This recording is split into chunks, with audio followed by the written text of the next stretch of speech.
Hello friends, मैं आज आप लोगों के लिए यूपी बोर्ड क्लास 10th की आधुनिक काल में जो प्रगतिवादी युग हुआ है उसी में जो कवि हुए हैं उनकी कौन कौन से काव्य ग्रंथ हैं, उनकी कौन कौन सी रचनाएं हैं, कृतियां हैं, उनके बारे में आपको बताऊंगी। और मैंने अपने पिछले वीडियो में क्लास 10th यूपी बोर्ड के ही आधुनिक काल में जो आपका भारतेंदु युग हुआ है, द्विवेदी युग हुआ है, छायावादी युग हुआ है, उसमें कौन कौन से कवि थे उनके बारे में मैंने आपको बताया, उनकी रचनाओं के बारे में मैंने आपको बताया। और ऐसा है कि आपको ये जो पूरी तालिका मैंने बनाई है ये अगर आप याद कर लेंगे तो ये आपको एग्जाम में हेल्प करेगी। और आपसे इसमें क्वेश्चन जो पूछे जाते हैं वो कवि काल का नाम दे दिया जाता है और आपकी कृतियां पूछ ली जाती है, कवि का नाम पूछ लिया जाता है, कभी कवि दे दिया जाता है कि ये कवि किस काल में हुए और उनकी एक कृति लिखिए। तो आपको उस कवि का नाम के साथ काल और कृति लिखनी पड़ती है। कभी कृतियां या आपका ग्रंथ दे दिया जाता है तो आपसे ये पूछा जाता है कि ये कृति या ये ग्रंथ किसकी रचना है और ये रचना किस काल में लिखी गई। तो इसमें आपके एक से लेकर कम से कम 4 क्वेश्चन तक बनते हैं। ठीक है, इसीलिए मैंने तालिका तैयार की है। और आपका जो आज मैं लेकर के आई हूँ वो आपका आधुनिक काल का प्रगतिवादी युग है। ठीक है, तो आपका आधुनिक काल का प्रगतिवादी युग जो है उसमें मैंने क्रम संख्या इधर लिखी, कवि यहाँ लिखा और कृतियां इधर लिखी हैं। तो आपका जो आधुनिक काल में प्रगतिवादी युग है उसमें एक कवि हुए थे राम नरेश त्रिपाठी। मतलब ये प्रमुख कवियों के बारे में आपको बता रही हूँ। ठीक है, तो आपका इसमें राम नरेश त्रिपाठी हुए थे। उन्होंने 4 ग्रंथ लिखे थे अपने। पहला था मिलन, दूसरा था स्वप्न, तीसरा था मानसी, फोर्थ है पथिक। इसके बाद आता आपका है प्रगतिवादी प्रयोगवादी युग। तो इसके प्रगतिवादी प्रयोगवादी युग में जो आपके कवि हुए हैं उनके बारे में आपको बता रही हूँ। उसमें पहले हुए थे माखनलाल चतुर्वेदी। माखनलाल चतुर्वेदी जी ने लिखी थी 6 रचनाएं। उनकी 6 रचनाएं, 6 ग्रंथ हैं जो प्रगतिवादी और प्रयोगवादी युग में लिखी गई हैं। ठीक है, तो इसमें पहली है हिम किरीटनी, सेकंड है हिम तरंगनी, थर्ड है माता, फोर्थ है युगचरण, फिफ्थ है समर्पण, 6 है वेणु लो गूंजे धरा। ठीक है, आपकी ये 6 आपकी जो हैं ये माखनलाल चतुर्वेदी जी की रचनाएं हैं, ग्रंथ हैं, कृतियां हैं। आप जो भी आपसे पूछा जाए आप उसे बता सकते हैं। ठीक है, इसके बाद आते हैं सुभद्रा कुमारी चौहान सेकंड नंबर पे। प्रगतिवादी प्रयोगवादी युग में सुभद्रा कुमारी चौहान का नाम सेकंड नंबर पे आता है। इन्होंने लिखा है 3 झांसी की रानी नंबर 1, सेकंड है मुकुल, थर्ड है त्रिधारा। इसके बाद आपका आता है छायावादी प्रगतिवादी युग। छायावादी प्रगतिवादी युग जो आपका है उसमें आपके कवि जो हुए हैं वो हुए हैं, अब मैंने इस पेज पे भी क्रम संख्या कवि और कृतियां काव्य ग्रंथ का नाम इस तरह से ऊपर डाल दिया है। ठीक है, जिससे आपको कोई प्रॉब्लम ना हो। इसमें छायावादी प्रगतिवादी युग में जो कवि हुए हैं वो एक हुए बाल कृष्ण शर्मा नवीन। ठीक है, इनकी कविताएं, इनकी रचनाएं, इनके ग्रंथ, इनकी कृतियां जो हैं वो हैं 8। उनके बारे में आपको बता रही हूँ। पहली है उर्मिला, सेकंड है प्राणापन, थर्ड है कुमकुम, फोर्थ है अपलक, फिफ्थ है कवासी, 6 है विनोबा सत्वन। ये पूछी जाती है। 7th है रश्मि रेखा, ये भी पूछ ली जाती है अक्सर। अब आगे क्या पूछा जाएगा ये मुझको नहीं मालूम है, लेकिन ये है कि ये पूछी गई है। इसके बाद 8th है हम विश्वाई जन्म के। ये आपके छायावादी प्रगतिवादी युग के कवि हैं। ये 4th नंबर आपका है। ठीक है, 3rd नंबर सॉरी। इसके बाद 4th नंबर में आपका आता है छायावाद से नई कविता युग। और छायावाद से नई कविता युग में जो कवि हुए उनके बारे में मैं आपको बताऊंगी। इसमें आपके पहले नंबर पे जो आते हैं ये आते हैं रामधारी सिंह दिनकर। रामधारी सिंह दिनकर ने लिखी है 14 ग्रंथ, कृतियां, रचनाएं जो भी हैं। उसके बाद आपको जो भी पूछा जाए आप उसका जवाब दे सकते हैं। ठीक है, तो रामधारी सिंह दिनकर की जो रचना है वो है, पहली है उर्वशी, सेकंड है रेणुका, थर्ड है द्वंद्व गीत, फोर्थ है ओंकार, फिफ्थ है रसवंती, 6 है चक्रवाल, 7th है धूप छां, 8th है कुरुक्षेत्र, 9 है रश्मिरथी, 10 है सामधेनी, 11 है नील कुसुम, 12 है सीपी और शंख, ये भी पूछी जाती है।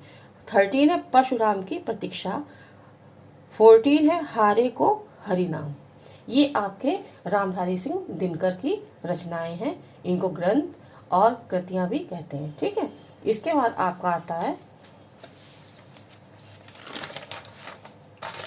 स्वतंत्रोत्तर युग। स्वतंत्रता प्राप्ति के बाद जो कवि हुए हैं उनके बारे में और उनकी कृतियों के बारे में मैं आपको बता रही हूँ। ठीक है, तो स्वतंत्रता प्राप्ति के बाद जो आए थे उसमें भी आपका पहले मैंने यहाँ लिख दिया क्रम संख्या, यहाँ लिखा है कवि, यहाँ लिखी है कृतियाँ या काव्य ग्रंथ। ठीक है, तो स्वतंत्र युग जो है उसमें सबसे पहले कवि जो हुए वो हुए सोहनलाल द्विवेदी।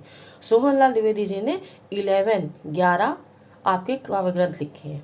तो इनका पहला जो है वो है वासंती, सेकंड है भैरवी, थर्ड है पूजा गीत, फोर्थ है कुणाल, फिफ्थ है प्रभाती, सिक्स है चेतना, 7 है वासवदता, 8 है विश्वान, 9 है दूध बताशा, 10 है बाल भारती, 11 है शिशु भारती। ये आपके सोहनलाल द्विवेदी जी के ग्रंथ हैं। ठीक है, इसके बाद आपके आते सेकंड नंबर पे आते हैं श्याम नारायण पांडे।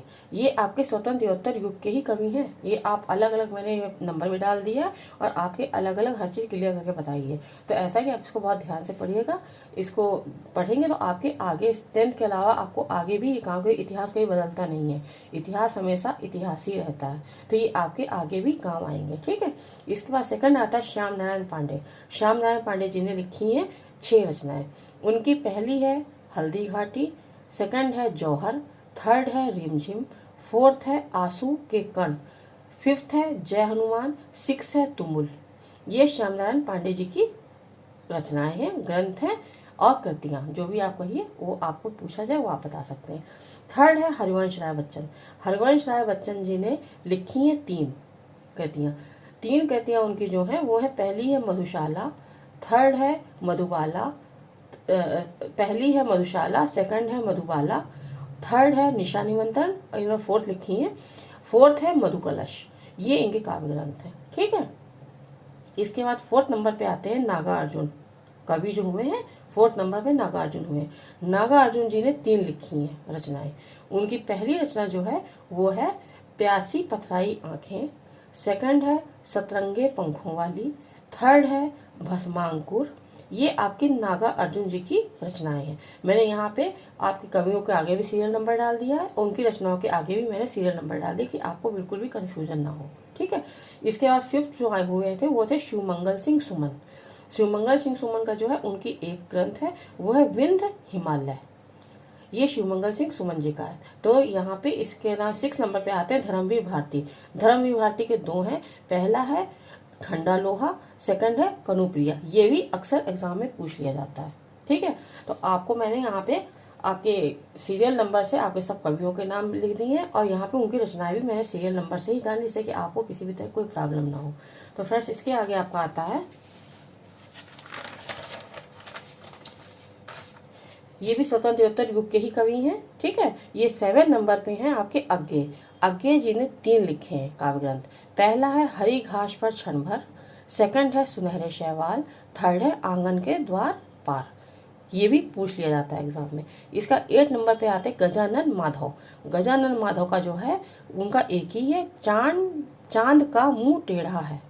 इसके बाद 9 नंबर पे आते भवानी प्रसाद मिश्र। उनका भी एक ग्रंथ है गीत फरोश। ये भी अक्सर एग्जाम में पूछ लिया जाता है। इसके बाद आता है 10 नंबर पे त्रिलोचन शास्त्री। त्रिलोचन शास्त्री ने जो लिखे हैं वो 4 लिखे हैं। तो त्रिलोचन शास्त्री का जो पहला ग्रंथ है वो है ताप के ताए हुए दिन, सेकंड है एक लहर फैली अनंत की, थर्ड है आदमी की गंध, फोर्थ है जीने की कला।